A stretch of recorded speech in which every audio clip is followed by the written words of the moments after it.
Instagram kita di bawah ini. Dan buat kalian yang belum tergabung dalam grup Biors, kalian bisa hubungi DM yang ada di bawah ini. Dan buat kalian, ketika kalian tergabung dengan grup Biors, kita bisa saling terkoneksi satu sama lain dan saling menguatkan. Terima kasih, God bless you.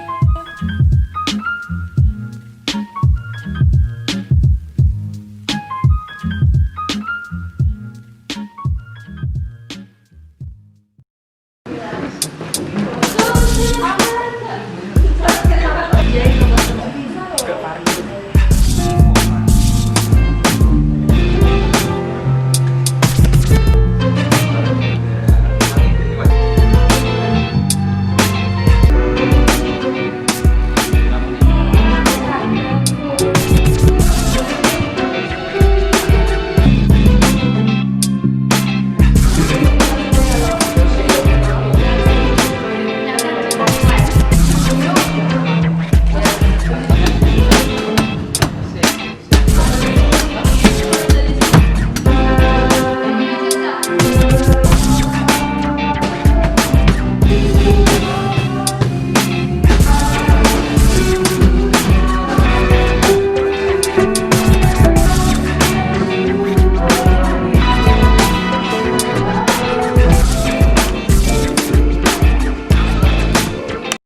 Shalom, saudara yang dikasihi Tuhan.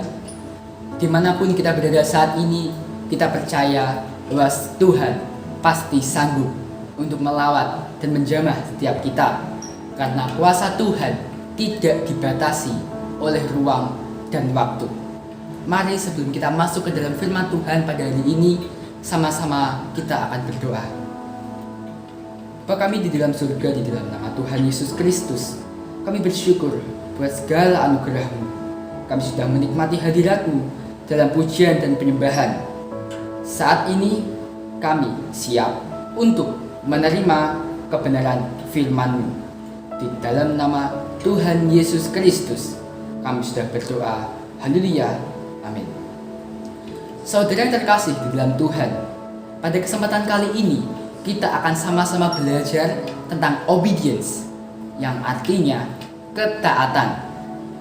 Menurut Kamus Besar Bahasa Indonesia atau biasa kita kenal dengan singkatnya yaitu KBBI, taat memiliki arti yaitu senantiasa tunduk, patuh, setia, saleh, tidak berbuat curang, dan juga kuat beribadah. Demikian juga halnya dengan kehidupan kita. Kita harus menjadi anak Tuhan yang memiliki ketaatan. Nah, mengapa kita harus taat? Karena ketaatan adalah karakter yang Tuhan kehendaki dalam kehidupan kita. Selanjutnya kita akan melihat ciri atau tanda anak Tuhan yang memiliki ketaatan. Yang pertama yaitu mendengar dan melakukan perintah Tuhan.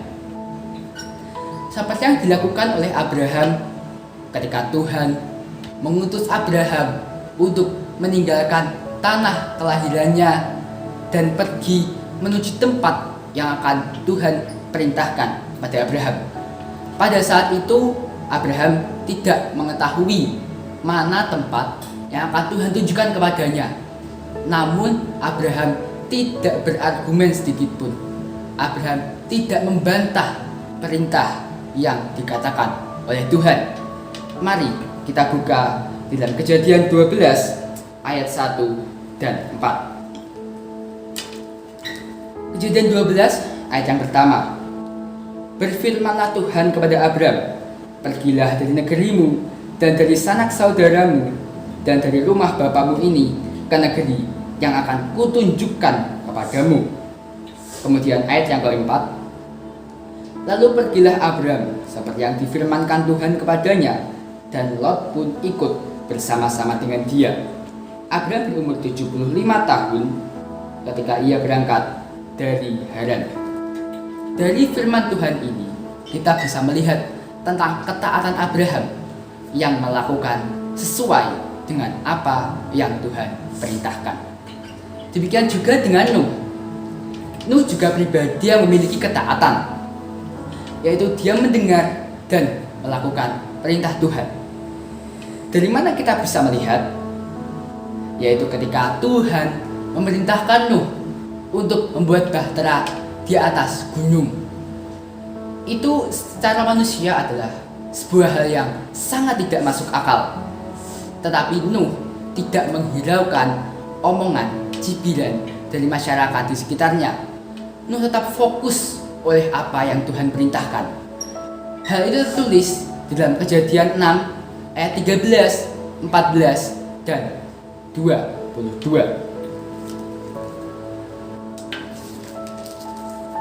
Kejadian 6 ayat yang ke-13.